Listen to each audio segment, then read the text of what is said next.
personal life and a professional life. You have a life.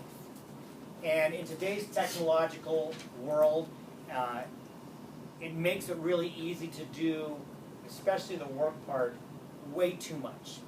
And so what happens is we don't treat ourselves as bosses sometimes very well. And so it's very important to have a good work-life balance, or else things can just get way out of balance. What my work-life balance is, you see the very far left over there, your left, is a picture with, if you can believe, that's my 80-year-old, now 81-year-old aunt. And we are in Colombia. I was down there for a business trip. Went down to speak, as I mentioned, to a group of South American executives. Spent 2 days doing that, and then spent the remaining 8 days out of a 10-day trip visiting my family, which I hadn't seen in 40 years. And traveling and family things is extremely important to me. Barb and I had kids young, so that when they grew up and got out of the house, we would still be young enough to travel and enjoy it. And so far, it's working out that way. I don't know if I want to speak too quickly on it, but so far, no kids moving back home. But anyway, we love to travel, and family is very important. I love to golf. I'm still in Colombia in this picture. Here I am with my two cousins' husbands playing golf. That's the 18th hole. And I still give Jorge a bad time because it's like, dude, you're on the cell phone. I can't believe it. You're having a picture taken with that. So we're going to talk about work-life balance for him. But I love to play golf, and I play as often as possible. And I am a new cook. I've been doing this, about a year and a half? And the funny thing about this is that for almost 25 years, I only ate. I was an eater, not a cooker. That's all I did. I refused to cook, and I just ate. And so something happened. We started watching the Food Network, and I saw all these reality shows on the Food Network. You know, the Iron Chef America and the Next Food Network star and all that. And I said, you know what? I'm a competitive guy. I can do that. And so as long as they don't come up with reality television shows about doing laundry, then I'm okay. Because I found myself really enjoying cooking. And in fact, I've come up with a food blog that I'm a little bit behind on, but I enjoy writing just for a hobby. So those are some of the things that are important in my life. Well, one of the things that I wanted to talk about in terms of work-life balance, I said to Dan, all right, well, maybe we should both talk about this, even if I'm not always a perfect example of it.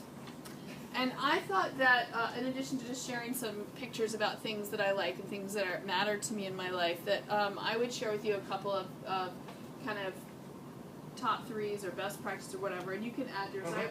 I think I like Dan to know you have a life, not a business life, and a personal life, and to do what you love. A couple of things. So the first time I went on vacation, after I had started my business, I had this panicked moment because I needed a vacation really badly.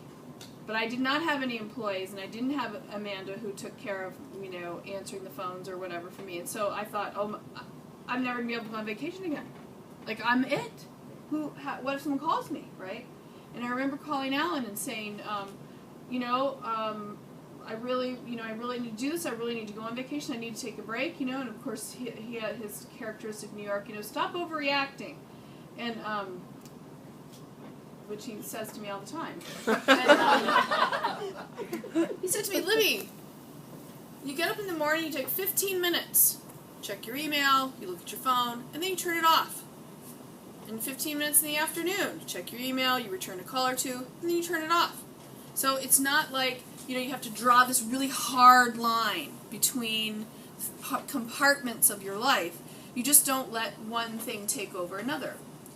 So some of the things that I've done that I think have been important to me. So that's me, not a very attractive photo, but I wanted you to know I went running in Central Park. And so, I take my workout gear with me when I go. I don't always use it. I'm not always perfect, but that's an intention that I set. So try to, do those things that are good for me. That right there actually is the cottages at the Inn at Castle Hill in Newport, where Alan typically holds the $1 Million Consulting College, and I thought it was so beautiful, such a beautiful place, Newport, Rhode Island, that I actually I took myself there on a trip just to write and walk on the beach. And I stayed in one of those little cabins right there, and it was April, it was kind of cold, but it was just really beautiful. And so that's the other thing I do, is I actually treat myself to things that I know will be, you know, that I'll enjoy, that'll be good for me. Don't feel bad because you're not living what the traditional 8 to 5 or 9 to 5 says you're supposed to do. You're your own boss. Don't be a horrible one. The other one is, did you want to say something about that? I do. I want to say, well, I just want to say something about pay yourself first. Yeah. So I heard Alan say that for 6 years. Finally, I actually understood it. What, for me, what that means is anytime I get, I have revenues that come in, I take 10% off the top right away and I put it in a separate account. And that, to me, I mean, it sounds so simple. Maybe you guys already do this and you didn't think about it, but I wasn't doing it. I just thought it was a good idea. Sounded like a good idea I would do someday when I had like a whole bunch of money in there.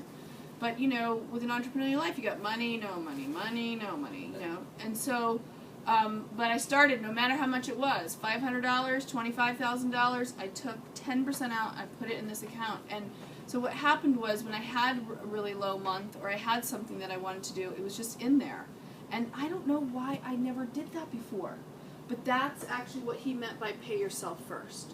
Not that I was actually paying myself a salary, which I do. It wasn't that. It was like you take the money out of the business and you put it somewhere else because otherwise it gets eaten up by operating expenses and stuff that you have to pay for. Do you know what I mean? And so I know Earl knows how to do And I started, this. you're the one who told me that. We talked at the end of last year, and I started doing that this year too because I wasn't doing that either. In addition to pay yourself first, one of the things I learned from Alan as well is at the end of every year now, I look ahead and we plan our vacations. That comes first. And we hold those dates sacrosanct. So we're paying ourselves first and saying, we're going to figure out our vacation. Part of it may deal with work travel as well. But we're going to pick our vacation, and that's going to be held firm. And that's a commitment to her, and it's a commitment to me to be able to do that. The other thing that I think is very important is that you reward yourself. You know, when you work for somebody else and something good happens, a lot of times if you have a good company and a good boss, you'll get rewarded. When you're your own boss, it doesn't happen that way. So it doesn't have to be financial. In fact, my reward system has been this lately.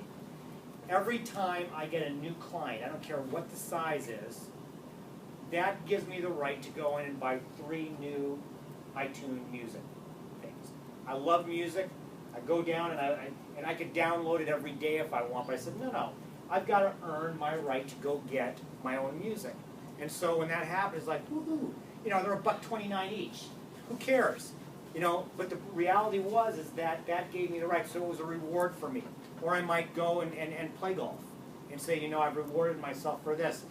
That, from a therapeutic, mental standpoint, is really, I think, very important when you are combining that work-life balance and you're by yourself. When it's only you, you're the one who's responsible for rewarding yourself. Don't forget that.